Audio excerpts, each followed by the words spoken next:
سلام، خیلی خوش اومدین. سلام. ببین من یه روزم نباید خالی باشه، هر روز بعد اشغال کنم. چهارشنبه خالیه، فوتبال بچین. قربان حرکت نه کنم. بابا علی چیه پاس بلد نیست بده، من خودم یار میارم. فامیلی چیه؟ من علی شریفی هستم. باش.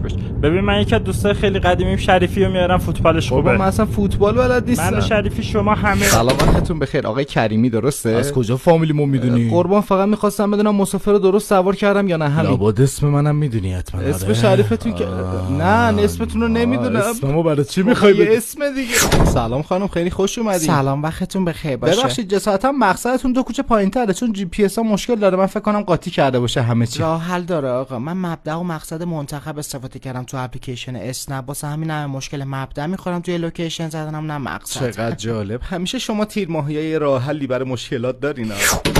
سلام آقا. ما با من مایا خیلی متفاوتیم. تیپ و استایلمون هم برامون خیلی مهمه. همش هم ذهنمون درگیره. تازه هیچ وقت نمیتونه هیچ کس حرکت بعدیمون رو حدس بزنه. اون وقت الان حرکت بعدیتون چیه؟